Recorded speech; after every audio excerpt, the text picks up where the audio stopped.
안녕하세요. 한영숙 목사입니다. 오늘 본문인 사도행전 13장 1절부터 3절까지의 말씀을 읽겠습니다. 안디옥 교회에 선지자들과 교사들이 있으니 곧 바나바와 니게르라 하는 시몬과 구레네 사람 루기오와 분봉왕 헤롯의 젖동생 마나엔과 및 사울이라.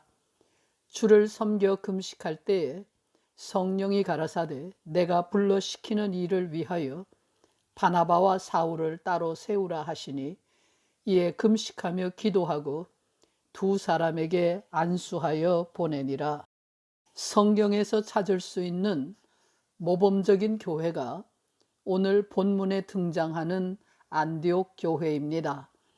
안디옥 교회에서 성도들이 처음으로 그리스도인이라는 이름을 듣게 되었으며, 기독교 역사상 가장 위대한 인물로 여겨지는 사도 바울이 이 교회를 배경으로 성장했습니다. 안디옥 교회에는 서로 다른 사람들이 섞여 있었습니다. 전통적인 유대인이 있었고, 아프리카에서 올라온 흑인이 있었으며, 소아시아에서 태어나서 로마 시민이 된 유대인이 있었고, 왕족에 속하는 사람도 있었습니다. 이름 없는 서민과 귀족, 노예와 로마 시민이 함께 있었습니다.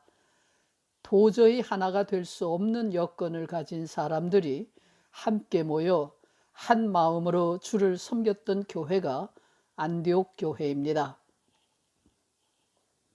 안디옥 교회가 서로 분열하여 싸웠다는 기록은 어디에도 없습니다. 이 교회는 사도 바울을 파송했고 그의 전도 여행을 지원하였습니다.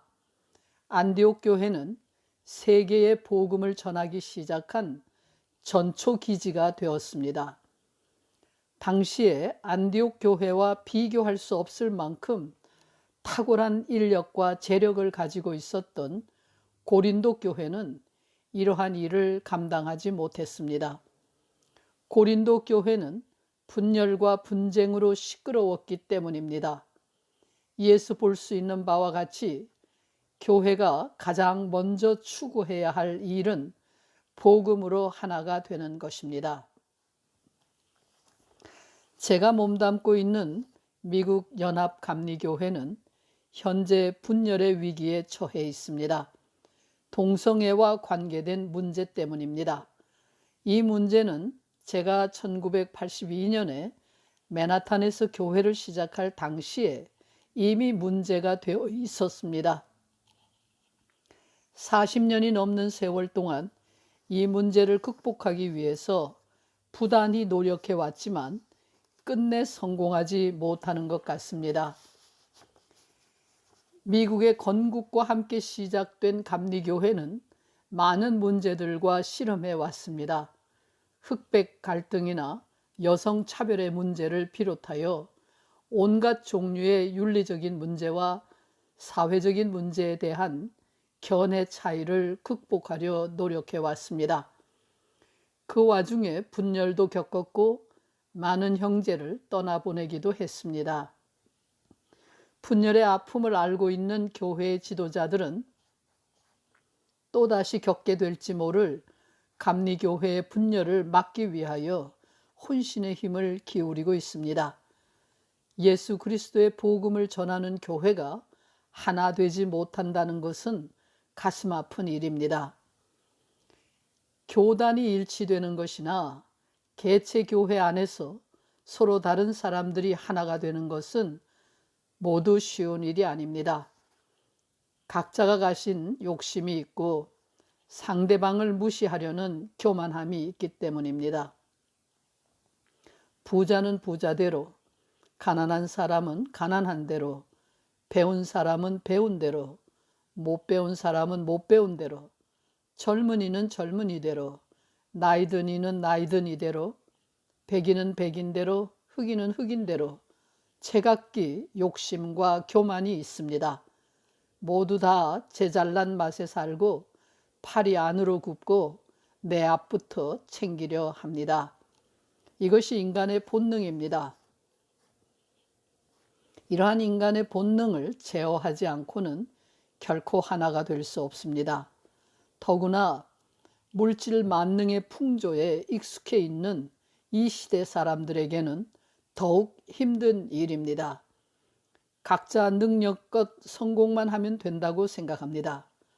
교회도 성장 위주로 교세 확장을 위해서 줄다름을 칩니다. 내 교회의 확장을 위해서 다른 교회를 없애버리는 일을 당연하게 여깁니다. 이민자인 한인교회가 건물을 차지하기 위해서 기존의 미국인 교회를 없애야 한다고 생각하기도 합니다. 한국은 대형 교회가 많은 것을 자랑하고 있습니다. 그러나 하나의 대형 교회를 만들기 위하여 얼마나 많은 작은 교회들이 희생을 했을 것인지를 생각하면 기가 막힙니다. 더구나 대형 교회 목회자들이 황제처럼 대접받고 있는데 비하여 농어촌의 교회들은 죽어가고 있고 그곳의 목회자들이 한 달에 200불도 안 되는 생활비로 살고 있는 실정을 생각하면 한국 교회의 성장이 과연 성장인지, 한국 교회가 과연 참 교회인지 묻지 않을 수가 없습니다. 교회는 먼저 하나 되는 일에 힘써야 합니다. 교세 확장도 세계 선교도 모두 그 후의 일입니다. 특히 21세기를 맞이한 우리 한국인에게는 하나 되는 일이 가장 중요한 과제라고 할 수 있습니다. 대한민국은 20세기에 빠르게 근대화를 이룩한 나라이지만 동시에 세계 속에서 유일한 분단 국가라는 오명을 지닌 채 새로운 세기를 맞이했습니다. 세계사에 유례가 없는 교회 성장이라는 칭송을 받고 있는 한국 교회가 가장 시끄럽게 싸우고 쉽게 분열하는 교회라는 오명을 지니고 있는 것과 맥을 같이 합니다. 교회가 하나 되지 못하면서 민족의 통일을 얘기하는 것은 허망한 일입니다. 교회가 하나 되지 못하면서 세계 선교의 담당자가 되겠다고 하는 것은 부끄러운 일입니다. 전국의 교회를 한 식구로 여기지 못하면서 세계 최대의 교회당과 교인 수를 자랑하는 것은 악하고 수치스러운 일입니다. 개체교회 내에서도 이런저런 차이로 하나를 이루지 못하면서 세상의 화합과 사회 정의를 외치는 것은 위선입니다. 분열을 극복하지 못하는 국가는 위기에 처하게 됩니다. 이 일 역시 교회의 책임입니다. 교회는 하나 되라고 하시는 주님의 말씀에 순종하여 경쟁과 싸움을 멈추고 예수 그리스도의 사랑으로 하나 되는 본을 보여야 합니다. 기도하겠습니다. 하나님, 인간의 악한 욕심과 교만이 세상을 온통 아비규환으로 만들고 있습니다. 인간의 본성이 본래 악하다는 것을 아시고 인간을 용서하시겠다고 하신 무지개의 약속을 믿고 구합니다. 오늘 이 시대에도 악한 우리 인간을 용서해 주시고 선택받은 하나님의 사람들이 용서의 사랑으로 하나가 되어 세상을 밝히는 빛이 되게 해 주시옵소서. 우리를 위해 죽으시고 부활하신 예수 그리스도의 이름으로 기도합니다. 아멘.